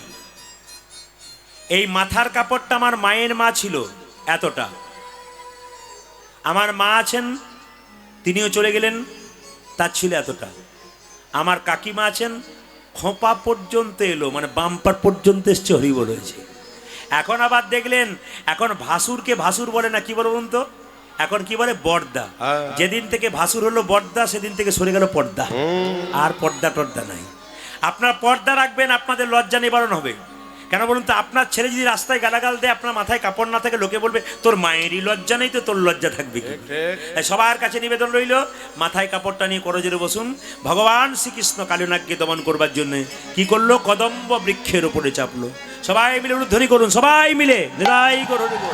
বাহ বাহ, হেরি যদু নন্দন দুষ্ট সর্প বিনাশন আজ ঘিরি যদু নন্দন দুষ্ট সর্ব বিলাসন হেরি যদু নন্দন দুষ্ট সর্প বিনাশন ওটা যে হেরি যদু নন্দন দুষ্ট সর্ব বিনাশন চড়িলেন চড়িলেন চড়িলেন কদম্বের পরে আজি চড়িলেন কদম্বের ডালে চড়িলেন কদম্বের ডালে ওটা যে চড়িলেন কদম্বের ডালে কদম্বের উপরে চড়ি ঘনমালে সাটি আজি কদম্বের উপরে চড়ি ঘন মারো সাথে মারি কদম্বের উপরে চড়ি ঘনমালে সাটি আজ মারি কদম্বে উপরে চড়ি ঘন মারে ঠাট মারি ঝাঁপি দিলেন ঝাঁপি দিলেন ঝাঁপি দিলেন কালী দহ জলে কান ঝাঁপে দিলেন কালি দহ জলে ঝাঁপি দিলেন কালী দহ জলে দেখো ঝাঁপি দিলেন কালে দখ জলে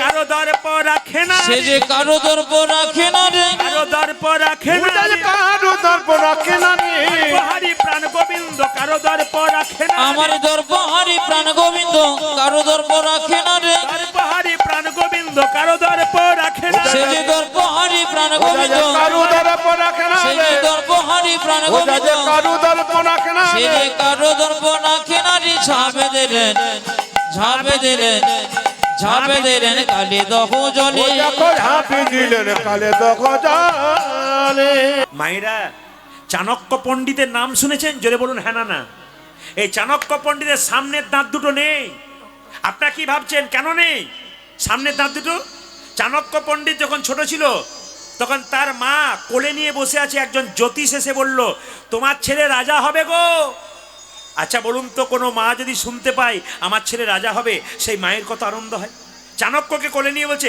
খোকা এ খোকা এ খোকা তুই রাজা হবি রে কি করে হব মা ওই যে বলেছে তো সামনের দাঁত দুটো বড় জ্যোতিষ বলেছে তুই রাজা হয়ে যাবি আচ্ছা মা রাজা হলে কি হয় দেখিস রাজা হলে তুই আমায় ভুলে যাবি না তো তুই আমায় ভুলে যাবি না তো খোকা মা রাজা হলে ছেলে মাকে ভুলে যায় বলে হ্যাঁ রে ছেলে যদি গাড়ি বাড়ি টাকা পয়সা রাজা হয়ে যায় ছেলে কিন্তু মাকে ভুলে যায় তুই তোর মাকে ভুলিস না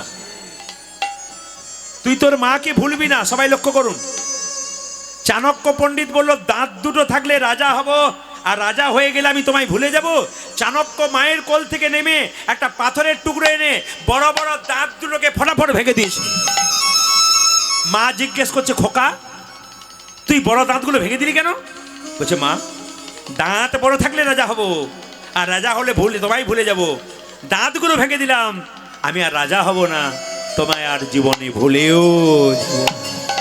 ওই জন্য মায়ের মতো আপনার কেউ হয় না তুমি যে মা সবে থেকে আপন মা তুমি যে মা সবই থেকে যাব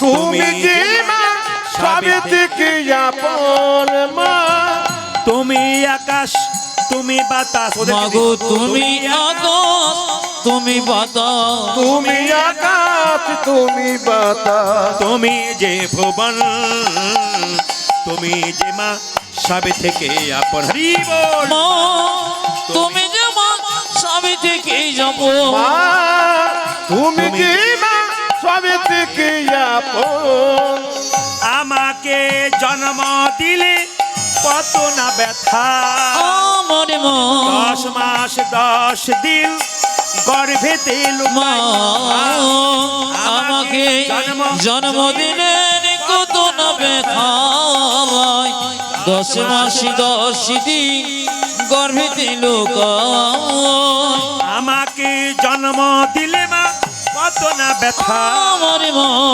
10 মাস 10 দিন গর্ভেতে লোকায় উলুধ্বনি ও যদি আমাকে জন্ম দিলি কত না ব্যথা 10 মাসে 10 দিন গর্ভেতে লোকা তোমারই কোলে শুয়ে কত না আদর মা তোমারে কোলে শুয়ে কত না আদর খেয়ে তোমারই কোলে শুয়ে কত না আদর ওই মা তোমারি কোলে শুই কত না আদর খেয়ে করিলে মাগো আমারে যতন মা মা তুমি যে মা সবই থেকে যাব মা তুমি যে মা সবে সবে থেকে যাব তুমি যেমন সবে থেকে যাব তুমি যে মা সবে থেকে তুমি যে মা সবে থেকে জননী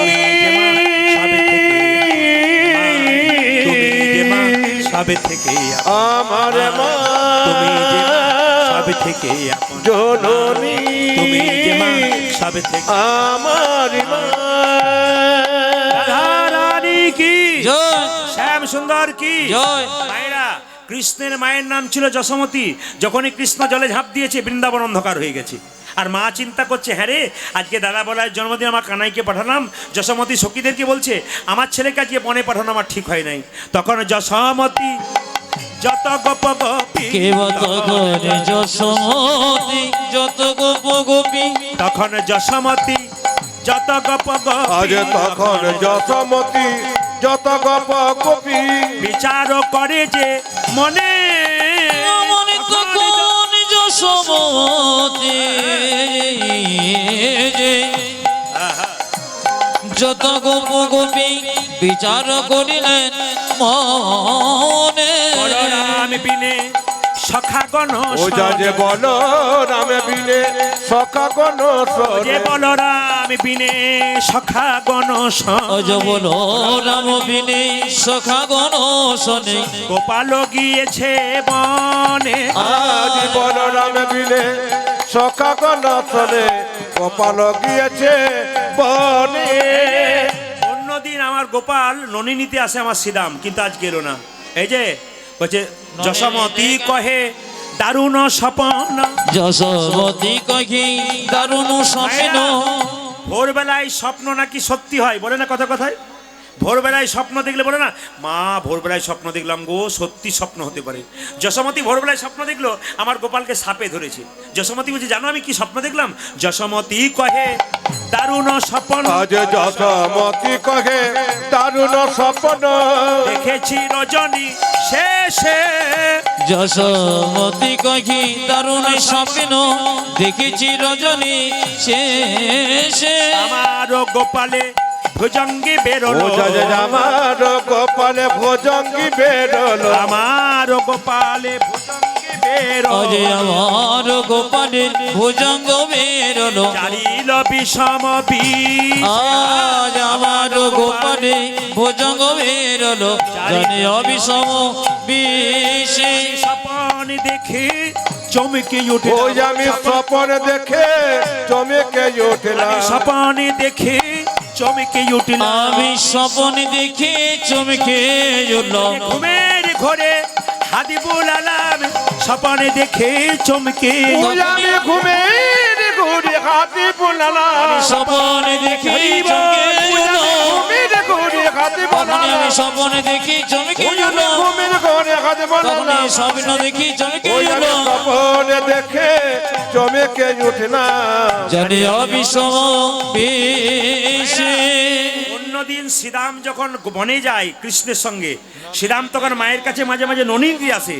আজকে মা চিন্তা করছে ছেলের কি বিপদ হলো, কেন শ্রীরাম তো এলো না, ননি নিতে কেন শ্রীরাম এলো না, ননে নীতি কেন সীতাম এলো না ননি নিতে কেন শ্রীরাম এলো আজ না, ননি নিতে কেন সীতাম এলো না সময় হইল গত ননে নীতি কেন সীতাম এলো না সময় হইল কত প্রকাশিয়া বলল ইহা নয় ও যা যে ভালো, প্রকাশিয়া বলো ইহা নয় ভালো প্রকাশিয়া বলল ইহা নয় ভালো, প্রকাশিয়া বলো ইহা নয় ভালো মনে উঠে কত শত, প্রকাশিয়া বলল ইহা নয় বলো বনে কত ওঠে সাপ আমি স্বপনে দেখে চমকে উঠলাম, আজ স্বপনে দেখে চমকে উঠল স্বপনে দেখে চমকে ওই আমি স্বপনে দেখি চমকি আমি উঠলাম ঘুমের ঘরে হাতি বুলালাম, স্বপনে দেখে চমকে তখনই আমি ঘুমের ঘুরে হাতে বললাম স্বপনে দেখে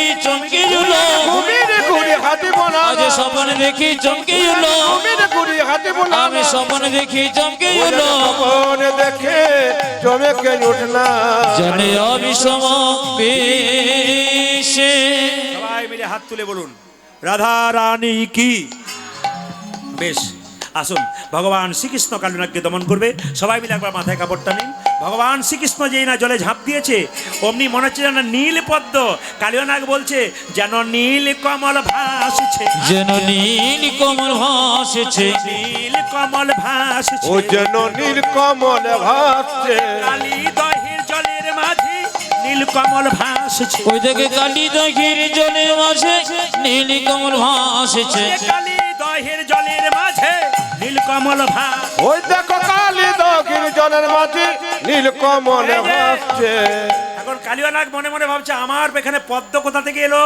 আমার তো দংশন করা স্বভাব, আজকে দংশন করব না, একে পুচ্ছতে জড়াবো, একে পুচ্ছতে জড়াবো, পুচ্ছতে জড়াবো, ওই একে পুচ্ছতে জড়াবো, দংশনই করব না গো, পুচ্ছতে জড়াবো, আমি দংশন করব না গো, পুচ্ছতে আমি জড়াবো, দংশনই করব না ভাই, পুচ্ছতে জড়াবো। ওই আমি দংশন করবো না গো, পুচ্ছতে জড়াবো। নিম পাতাকে যতই মিষ্টি রসে ভেজান তেতো যায়, জোরে বলুন। না। যার যেমন স্বভাব সে কিন্তু ওটা করতে ছাড়বেই না। কালীনাগ মনে মনে ভাবলো প্রেম দেওয়া তো আমার কাজ নয়, ভালোবাসা তো স্বভাব নয়, আমার তো দংশন করা স্বভাব। তাই বললো আমি দংশনই করবো রে, আমি দংশন করব রে, আমি দংশনই করবো রে, ওই আমি দংশন করবো রে, সাথে জড়াবো না, দংশনই করবো রে, আমি পুচ্ছতে জড়াবো না, দংশন করব রে, সাথে জড়াবো না, দংশনই করবো রে। ওই আমি পুচ্ছতে জড়াবো না, দংশন করবো রে। কৃষ্ণাঙ্গে কালীনাগ হানিছে দংশন, হানিছে দংশন, পাষাণ সমান কৃষ্ণ। হইল তখন। সবাই একটু উলুধ্বনি দেবেন। ভগবান শ্রীকৃষ্ণ বৈষ্ণবের আশীর্বাদ অনুযায়ী কালীনাগের মাথায় চাপছে। ওগো ফনাতে ফনাতে গমন করি, আজ ফনাতে ফনাতে দমন করে, ফনাতে ফনাতে গমন পুরোধরি, ওই ফনাতে ফনাতে দমন করি, নটবর বেশে দাঁড়ালো হরি, ওগো নটবর বেশে দাঁড়ালো হরি, নটবর বেশে দাঁড়ালো ও হরি। যাতে নটবর বীর দাঁড়ালো হরি। কালীনাগের মাথায় কৃষ্ণ চেপে আছে, কি সুন্দর লাগছে, কত শোভা হয়েছে, ওই দেখ কত শোভা হয়েছে, কত শোভা ও হয়েছে, দেখো কত সভা হয়েছে, কালীনাগের মাথার উপর কত শোভা হয়েছে, ওই যে কালীনাগি মাথার উপরে কত শোভা হয়েছে, কালীনাগের মাথার উপর কত শোভা ওই হয়েছে। যে কালীনাগের মাথার উপর আর আনন্দ ধরে ওই যে কালীনাগি মাথার উপর, আর আনন্দ ধরে আজ কালীনাগি মাথার উপর, আর আনন্দ ধরে আজ কালীনাগি মাথার উপর, আর আনন্দ ধরে আজ কালীনাগি মাথার উপর কত শোভা হয়েছে, এই দেখে কালীর ফনায় নটন রঙ্গ, আজ কালীর ফনায় নটন রঙ্গ, কালীর ফনায় নটন রঙ্গ, ওই যে কালীর ফনায় নটর রঙ্গ, হেরি তনু জানু জীবন সঙ্গ, ওগো খেলি তনু যেন জীবন সঙ্গ, হেরি তনু জানু জীবন সঙ্গ। হেরি তনু যেন জীবন মায়েরা, সঙ্গ। কৃষ্ণের চরণ পেয়ে কালীনাগ কি করছে মায়েরা? বিশুদ্গার করিছে, আজ বিসংস্কার করেছি, বিশুদ্গার ও করিছে, দেখো বিশুদ্ধকর করিছে, গোবিন্দের চরণ তলে বিশুদ্গার আজ করিছে, গোবিন্দের চরণ তলে বিসংস্কার করেছি, গোবিন্দের চরণ তলে হরি হরি হরি, আজ গোবিন্দের চরণ তলে, আজ হরি হরি হরি আজ বলে, গোবিন্দের চরণ দেখো তলে, হরি হরি হরি আজ বলে, গোবিন্দের চরণ তলে, হরি হরি হরি আজ বলে, গোবিন্দের চরণ আজ তলে বিশুদ্ধকর করিছি। কৃষ্ণ বলে হ্যারে কালীনাগ, লোকে আমার চরণ পেলে ফুল দেয় পুষ্প দেয়, তুই আমায় বিষ দিচ্ছিস কেন? কালীনাগ কেঁদে কেঁদে বলছে হে গোবিন্দ, তুমি তো আমায় মুখ ভরা বিষ দিয়েছ, আমি তোমায় বিষ দিলাম, তুমি তো অমৃতময় ভগবান, ইচ্ছা করলে আমার এই বিষকে অমৃত করে নাও। আমি কি করলাম জানো? যাচ্ছে তাই দিলাম, আমার যাচ্ছে তাই দিল, যাচ্ছে তাই ওই দিলাম, আমার যাই আছে তাই দিলাম, গোবিন্দ তোমার শ্রীচরণে যাচ্ছে তাই, ওগো গোবিন্দ তোমার শ্রীচরণে যাচ্ছে তাই দিল, গোবিন্দ তোমার শ্রীচরণে হরি হরি হরি, ওগো গোবিন্দ তোমার আজ শ্রীচরণে, হরি হরি হরি ওগো বলে, গোবিন্দ তোমার আজ শ্রীচরণে, হরি হরি হরি বলে, গোবিন্দ তোমার আজ শ্রীচরণে, হরি হরি হরি বলে, গোবিন্দ তোমার শ্রীচরণে, হরি হরি হরি বলে। আমার যাচ্ছে তাই দিল। কালীনাগকে কৃষ্ণ বলছে তোর কি দেবার মতো কিছু নেই? হ্যাঁ প্রভু আছে। বলে কি? দেখবেন কোন কোন সাপের মাথায় মণি থাকে, তো কালীনাগের মাথায় মণি ছিল, বলছে আমি মণিটা তোমার চরণে দিয়ে যাবো। ওগো ফণি মণি গণ হইয়া নত, ওই যে ফণি মনি গণ হইয়া ভীত, ফণি মণি গণ হইয়া ওই ভীত, যে ফণি মণি গণ হইয়া ভীত, শ্রীকৃষ্ণ চরণে হইল নত, ওগো শ্রীকৃষ্ণের চরণে হইয়া নত, শ্রীকৃষ্ণ চরণে হইল ও নত। যে শ্রীকৃষ্ণ চরণে হইল নত, আমরা যা পারলাম বললাম না, কালীয় নাগ তা পারলো কি করলো? চরণ পূজা করিছে, যেন চরণ পূজা করিছি, চরণ পূজা ও করিছে, দেখো চরণ পূজা করিছে, মাথারে মণি দিয়ে চরণ পূজা করিছে, আজ মাথারে মনে দিয়ে চরণ পূজা করিছি, মাথারে মণি দিয়ে হরি হরি হরি, যেন মাথারে মনে দিয়ে হরি হরি হরি বলে, ওগো মাথারে মনে দিয়ে হরি হরি হরি ওগো বলে, মাথারে মনে দিয়ে হরি হরি হরি আজ বলে। মাথারে মনে দিয়ে চরণ পূজা করিছি। কালীয় নাগকে বললো তুমি সমুদ্রের রমণক দ্বীপে চলে যাও। কালীয় নাগ বলছে গরুর পাখি আমাকে খেয়ে ফেলবে। কৃষ্ণ বলছে না, আমি যে তোমার মাথায় পা দিলাম, এই চরণ চিহ্ন তোমার মাথাতে রইল, গরুর তোমাকে দেখলে কোনোদিন খেতে পারবে না। যাও, তুমি চলে যাও সমুদ্রের রমণ দ্বীপে। মা যশোদা আর রাধারানী ছুটে এলো গোবিন্দকে কাছে পাওয়ার জন্য।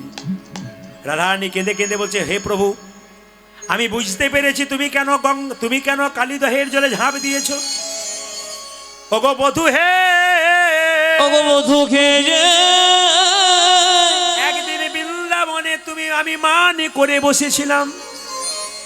আমি যখন মান করে বসেছিলাম, তুমি তখন আমার চরণ ধরে বারবার বলেছিলে, ওগো রাধে গো, একবার কথা বলো, কথা বলো। কিন্তু আমি বলি নয়, তোমার মনে অভিমান হয়েছে, সেই ভেবে তুমি আজকে কালীদহের জলে ঝাঁপ দিয়েছ। আমার বেঁচে থেকে লাভ কি আছে? আমিও কালীদহের জলে ঝাঁপ দেব। কৃষ্ণ তখন মনে মনে ভাবছে, না না, আমার ভক্তদেরকে কষ্ট দেওয়া আমার কাজ নয়। আমি কালীনাগকে দমন করলাম, মা আমার কাঁদছে, রাধারানী কাঁদছে, সখীরা কাঁদছে, আর আমার জলে থাকা চলবে না। কৃষ্ণ জল থেকে উঠলো, আর মা যশোদা গোটা শরীরটাকে গোবর জল দিয়ে, মায়েরা গোটা শরীরে কি করছে? গোমূত্রের জল দিয়ে স্নান করে দিচ্ছে গোবিন্দকে। হ্যাঁ রে, তোর কিছু হয়নি তো? ভগবান শ্রীকৃষ্ণ স্নান করে আছে, ব্রজগোপীরা পাগুলো দেবে দিচ্ছে, মাথায় পরশ করে দিচ্ছে, কেন প্রাণ গোবিন্দ ফিরে পেয়েছে। যশোমতী বললো, আর অপেক্ষা করছিস কেন? এক কাজ কর, ওরে কানাই, তুই আমার ডান দিকে বস, আমার রাধারানী আমার বাম দিকে বসবি। দুজন যুগলে বসেছে, আর ভক্তগণ সবাই গাইছে। সবাই হাত তুলুন, একসঙ্গে তালি দিয়ে গাইবেন। শ্যামল তনু একসঙ্গে একসঙ্গে তালি দিয়ে গাইবেন। সবাই যে যেখানে আছেন একসঙ্গে একসঙ্গে তালি তালি উলধ্বনি।